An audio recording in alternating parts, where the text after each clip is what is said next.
To understand the magnitude of this moment, we need to start with the man at the center of it all, Captain Ibrahim Traoré.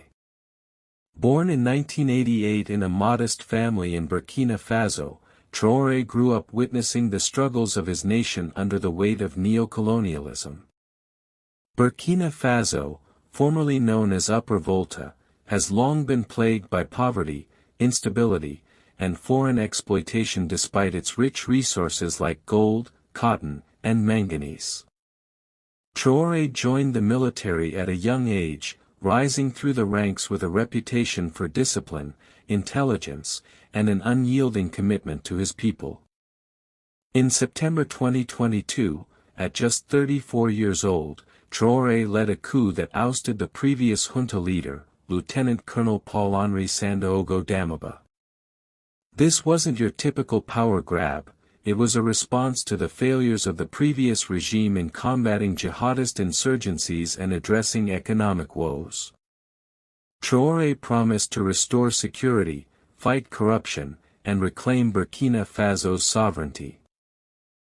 He drew inspiration from Thomas Sankara, the iconic revolutionary who led Burkina Faso from 1983 to 1987, renaming the country from Upper Volta to Burkina Faso, meaning, land of upright people. Sankara's legacy of self-reliance, anti-imperialism, and Pan-Africanism lives on in Traoré, who often quotes him and emulates his style, from wearing military fatigues to speaking directly to the masses. Under Traoré's leadership, Burkina Faso has undergone transformative changes. He's expelled French forces, accusing them of meddling and failing to curb terrorism. In their place, he's forged alliances with Russia, welcoming Wagner Group mercenaries, now rebranded as Africa Corps, to bolster security. Economically, Traoré has nationalized key industries, including mining, ensuring that profits benefit Burkinabe citizens rather than foreign corporations. He's invested in agriculture, education, and healthcare, launching initiatives to make Burkina Faso self-sufficient in food production. Free education has been expanded, and anti-corruption drives have jailed corrupt officials, restoring faith in government. But Traoré's vision extends beyond borders. He's a vocal advocate for the alliance of Sahel states, uniting Burkina Faso, Mali, and Niger against Western influence and jihadist threats. At international forums, like the Russia-Africa Summit, he's called out imperialism, urging African leaders to unite and reject puppetry. His popularity isn't just local. Across Africa, from Nigeria to South Africa, young people hail him as a modern-day hero, sharing memes, songs, and videos celebrating his defiance. Even in the diaspora, Traoré's name evokes pride and hope for a decolonized Africa. Now, let's turn to the deals in question. Israel has long maintained a presence in Africa, positioning itself as a partner in development, security, and technology. Since the 1950s, Israel has built diplomatic ties with many African nations, offering expertise in agriculture, water management, and defense. In Burkina Faso, these relations date back to the 1960s, with interruptions during periods of solidarity with Palestine. Under previous regimes, Israeli companies secured contracts in various sectors. For instance, in agriculture, Israeli firms like Netafim have provided drip irrigation systems to boost cotton and cereal production. In security, Israel has supplied surveillance equipment and training to combat insurgencies. There were even talks of mining collaborations, where Israeli tech would enhance gold extraction efficiency. More controversially, rumors swirled about intelligence sharing deals, with Mossad allegedly operating discreetly to monitor jihadist groups. But these deals came at a cost. Critics argue they perpetuate dependency, with technology transfers being minimal and profits flowing out of Africa. In the context of the ongoing Israel-Palestine conflict, many Africans see alignment with Israel as betraying the Pan-African stance on anti-colonialism. Traoré, a staunch supporter of Palestine, has publicly condemned Israel's actions in Gaza, calling them genocidal and drawing parallels to Africa's own history of oppression. The specific deals Traoré blocked. Sources indicate a multi-million-dollar agreement for advanced drone technology to fight insurgents, a water desalination project in the arid north, and a mining partnership involving rare earth minerals essential for tech. These deals, valued at over $500 million, were set to be signed during a discreet visit by Israeli delegates. But Traoré, upon reviewing the terms, deemed them exploitative, favoring Israeli interests over Burkinabe ones. He accused them of including clauses that would allow Israeli firms to repatriate 80% of profits, leaving scraps for locals. Imagine the scene: in the presidential palace in Ouagadougou, Traoré convenes his top advisors. Intelligence reports reveal the deal's hidden agendas, potential spying capabilities embedded in the tech, environmental risks from mining, and economic imbalances. Enough is enough, Traoré declares. We will not trade our sovereignty for trinkets. Africa must stand tall.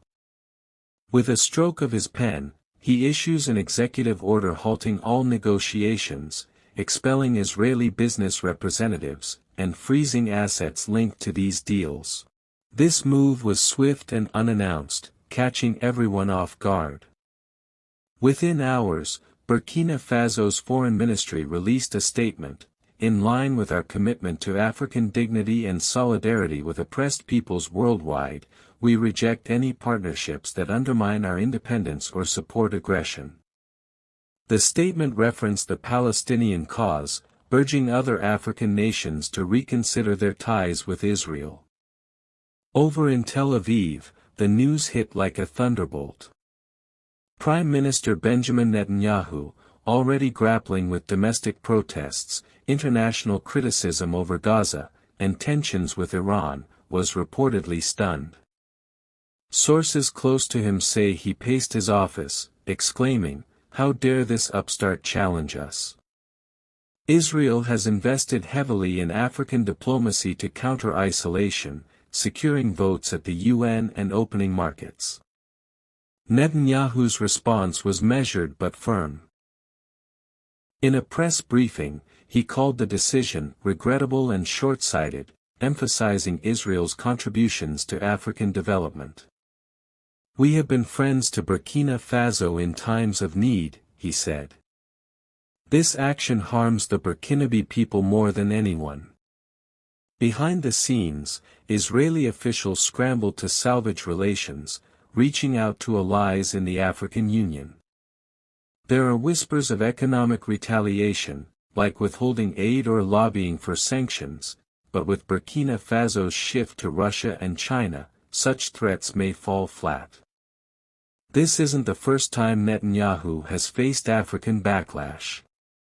Countries like South Africa have accused Israel of apartheid, filing cases at the International Court of Justice. Traoré's action could inspire a domino effect, with Mali and Niger potentially following suit. Already, social media is ablaze with #StandWithTraoré trending across the continent. To fully appreciate this, let's delve deeper into the history of Israel-Africa relations. Post-independence, many African nations aligned with Israel, seeing parallels in their struggles against colonialism. Golda Meir, Israel's foreign minister, spearheaded aid programs, training thousands in agriculture and medicine.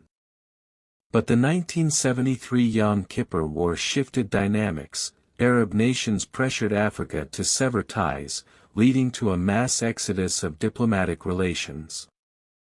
Relations thawed in the 1980s and accelerated under Netanyahu, who visited Africa multiple times, declaring, "Israel is returning to Africa." Today, Trade exceeds $1 billion annually, with focuses on cybersecurity, agritech, and defense.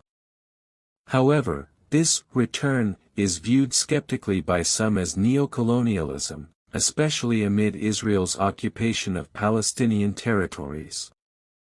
In Burkina Faso, Sankara himself broke ties with Israel in 1983, solidifying solidarity with Palestine. Traoré, as Sankara's spiritual successor, is reviving that stance. His blockade isn't isolated, it's part of a broader realignment. By aligning with BRICS nations, Traoré aims to diversify partnerships, reducing reliance on the West and Israel. Now, what does this mean for Burkina Faso? Short term, there might be economic hiccups, delayed projects, lost investments. But Traoré is countering this by accelerating local innovations. He's launched a national tech incubator, training youth in drone manufacturing and sustainable farming. Russian and Chinese firms are stepping in, offering similar tech without the strings. For Africa at large, this is a wake-up call. It challenges the status quo, encouraging leaders to scrutinize foreign deals. Imagine if Kenya rethinks its Israeli security pacts or Ethiopia questions water tech contracts. This could foster intra-African trade, boosting the African continental free trade area. Critics, however, warn of risks. Traoré's authoritarian tendencies, suspending the constitution, cracking down on media, could alienate allies. Security remains precarious, with jihadists controlling swathes of territory. Yet, his approval ratings soar, with rallies drawing thousands chanting, "Traoré, our savior." Let's hear from the people. Amina, a farmer in the Sahel region, Israeli irrigation helped, but the costs were high. Now, with Traoré, we're learning to build our own systems. It's empowering. Or Kofi, a student in Ouagadougou, Traoré is showing us we don't need foreigners to dictate our future. He's the leader Africa needs. On the international stage, reactions vary.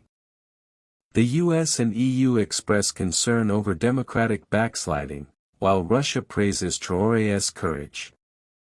Palestine's leadership thanks him, seeing it as a boost to their cause. Analyzing this, Traoré's move is strategic. By blocking these deals, he consolidates power domestically, portraying himself as a defender against external threats. It diverts attention from internal challenges like inflation and displacement. Geopolitically, it aligns Burkina Faso with anti-Western blocs, potentially gaining military aid from Iran or North Korea, though that's speculative. Netanyahu's shock stems from underestimating Traoré. Israel viewed Burkina Faso as a peripheral player, but this sets a precedent. Could we see boycotts or severed ties elsewhere? Time will tell. Looking ahead, Traoré's vision for Burkina Faso is one of self-reliance and unity. He's building solar-powered villages, reforming education to include African history, and promoting cultural revival. His message to youth: Africa's wealth is for Africans. Rise up and claim it. This event is more than a blockade, it's a symbol of Africa's awakening. From the ashes of colonialism, leaders like Traoré are forging a new path. Will other nations follow? That's the question burning in every African heart. Thank you for joining us on African Legacy. If this story inspired you, like, share, and comment below. What do you think of Traoré's bold stand? Subscribe for more tales of African triumph. Until next time, stay proud, stay African. Peace.